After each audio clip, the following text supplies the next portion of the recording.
Unit 1, Recording 2. And our next caller is Karen. Karen, what's your experience of public transport? Yes, hello, Gary. Well, I commuted to London for over 10 years. I caught the train every morning at 7:15 to get to work for 9 o'clock, and I wouldn't get home until about 7 o'clock in the evening. And frankly, it was a terrible period of my life, really stressful, mainly because of the unreliability of the train service. I was forever arriving late for work. One day I was travelling home when the train broke down, and I eventually got back at midnight. Of course, I had to go to work the next day, so off I went for my 7:15 train.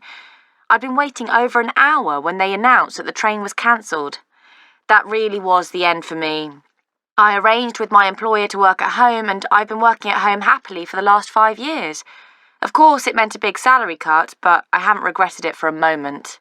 Thanks for that, Karen. Can you just stay on the line? I'm hoping we've got Liam on the line. Liam, are you there? Yes, I'm here, Gary. Great. And what point do you want to make? Well, I just wanted to say that my experience is similar to your last caller, although I'm a newcomer to commuting by public transport. I've just sold my car and now I go to work by bus. I'd owned a car ever since I left college, but I wanted to do my bit to cut down on pollution. But I have to confess that I'm regretting it already. I've arrived late for work twice this week because the bus hasn't turned up on time. It's got so bad that I'm now thinking of buying a motorbike.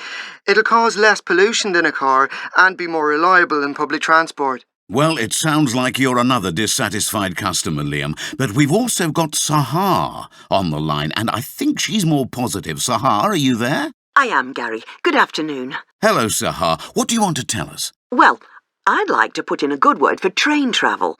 I'm working at home while our office block is being renovated, and while I'm appreciating being able to get up later than usual, I really miss my daily commute. You get to know the people you travel with every day. I remember one day I dropped my purse while I was getting off the train. Another passenger picked it up, found my address in it, and brought it round to my house later that evening. Another time, I'd been working really hard and went to sleep and missed my station. One of the other passengers was getting off at the next station and she had her car parked there. She woke me up and offered me a lift back to my home. I'd spoken to her only a couple of times before then, but now she's a really good friend.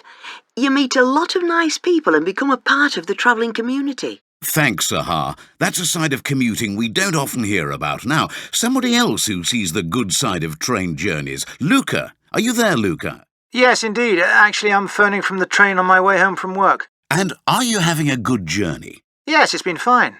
But then, I love trains. I've enjoyed travelling by train ever since I was young. I admit that it can be frustrating at times. There are delays and cancellations, and there are minor irritations like poor mobile phone reception. I've been trying to phone into your programme for the last half hour, in fact. But I catch the 7:05 at the station near my home every morning and still find there's something quite magical about stepping onto the train. And there are clear advantages over driving, apart from the lack of stress. I reckon that over the years I've saved a huge amount of money by using public transport. I've never really considered buying a car. You can also get a lot of work done. On the train yesterday morning, for example, I'd read a couple of reports and prepared for an important meeting before I even got to work. Admittedly, I'm quite lucky. The train company I travel with have invested a lot of money recently. They've bought new trains and have really improved the service. Gary? Karen, were you wanting to say something? Yes, I just wanted to pick up Luca's point that travelling by train is less stressful than driving. Public transport can be stressful too when trains don't turn up or are delayed. What's less stressful is working at home. At 8 o'clock, I'm usually having a leisurely breakfast when most people are in their cars or on the train. Yesterday, I'd finished all my work by 2:30, so I drove to the local pool for a swim. And today, I've been working hard all day, so now I've got time to relax by listening to the radio for a while.